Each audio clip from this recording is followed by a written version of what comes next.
David Cameron now. Good afternoon, preceded by members of his shadow cabinet. At yesterday's general election, the Conservative Party gained more seats than at any election for the last 80 years.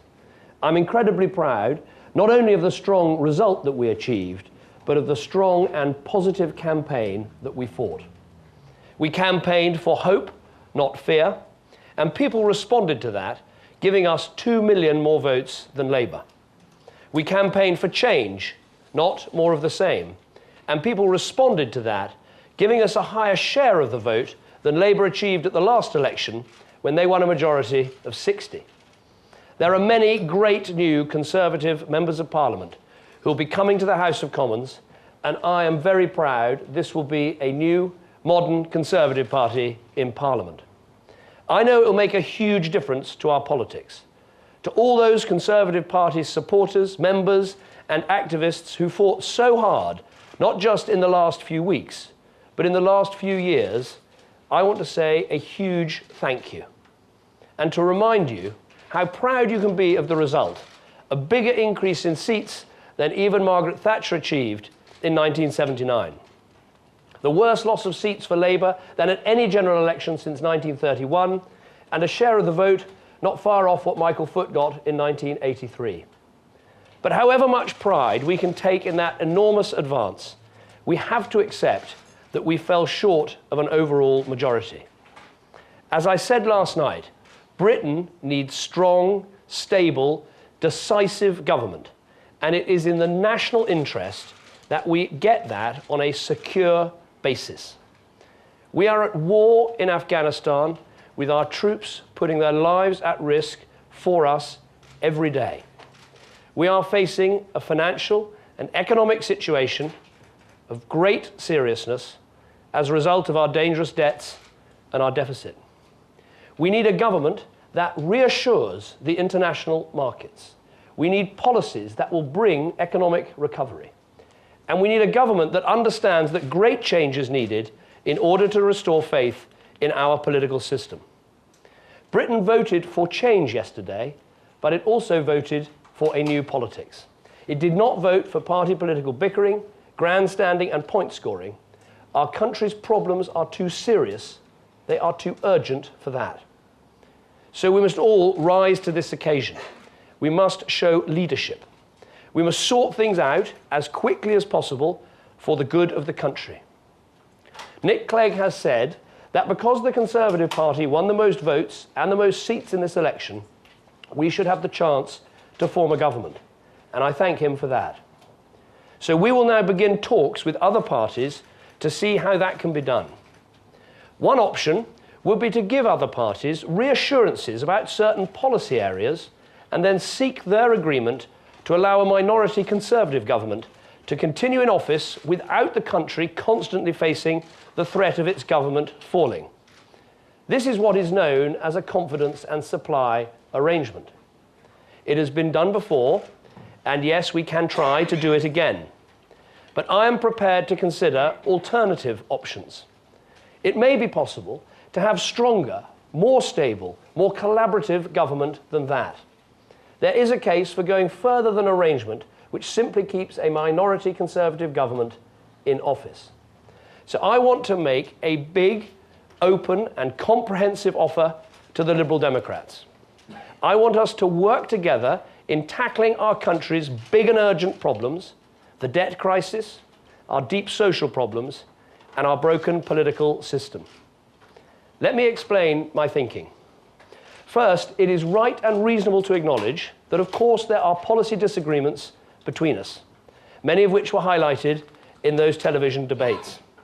To fellow Conservatives who fought and campaigned and worked so hard to achieve the massive advance we've made in this campaign, I want to make it clear that I do not believe any government should give more powers to the European Union.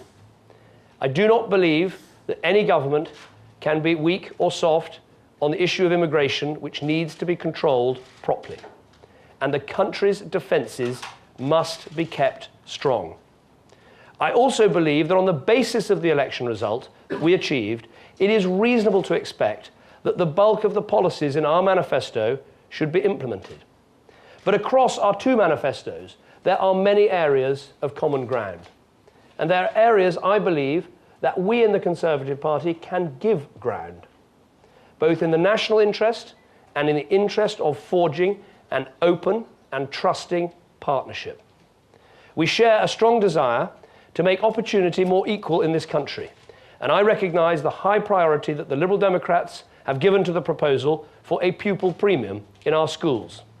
We agree with this idea. It is in our manifesto too, and I'm sure we can develop a common approach that recognises the urgency that the Liberal Democrats have attached to this proposal. The Liberal Democrats in their manifesto have made the achievement of a low-carbon economy an absolute priority, and we support this aim. I'm sure we can agree a common plan to achieve it. The Liberal Democrats have also made proposals to reform our tax system. We both agree that Labour's jobs tax, as the Liberal Democrats' manifesto puts it, is a damaging tax on jobs, and we would seek to reverse it. It has always been an aspiration for the Conservative Party to reduce taxes, especially on those who earn the least. And we are happy to give this aim a much higher priority and to work together to determine how it can be afforded.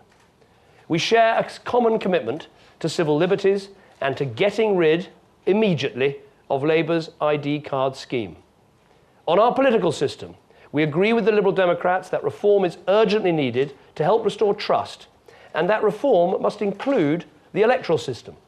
The Liberal Democrats have their ideas, we have our ideas. For example, that all seats should be of equal size so that votes can have an equal value in a first-past-the-post system. And other parties have constructive proposals to put forward as well. So I believe we will need an all-party committee of inquiry on political and electoral reform.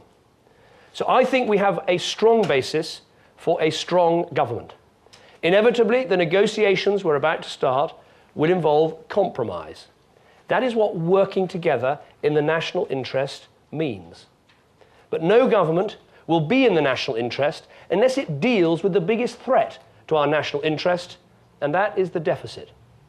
We remain completely convinced that starting to deal with the deficit this year is essential. This has been more than confirmed by recent events in other European countries, recent instability in the markets, and recent conversations that we have had with both the Treasury and the Bank of England. The national interest is clear. The world is looking to Britain for decisive action. The new government must grip this deficit and prevent the economic catastrophe that would result from putting off the difficult and the urgent action that needs to be taken.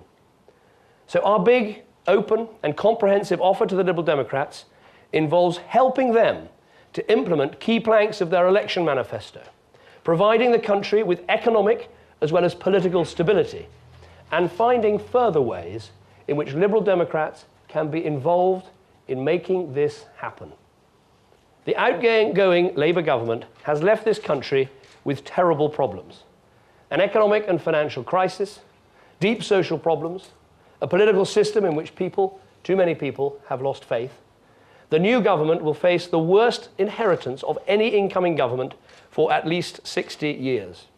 That is exactly why it's so important that we have strong, stable government that lasts.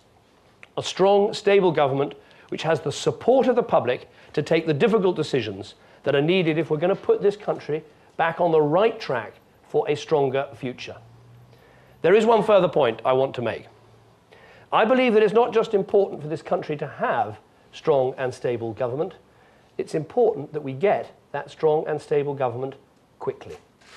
So I hope we can reach agreement quickly on the big, open and comprehensive offer that I've outlined today. As I argued in this general election campaign, I think this is a great country, but we could be doing so much better. We don't have to settle for the debt and the waste and the taxes left to us by Labour.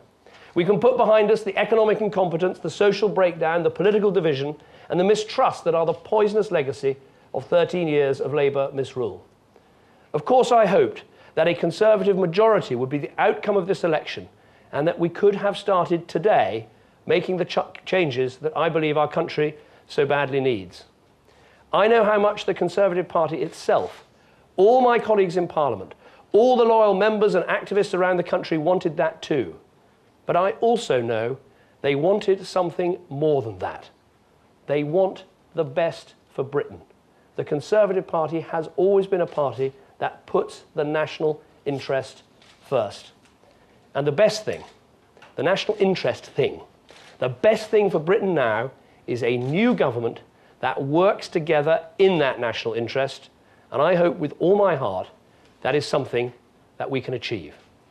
That is all I have to say for now. I hope you'll understand that I won't be taking questions, but this urgent work must begin.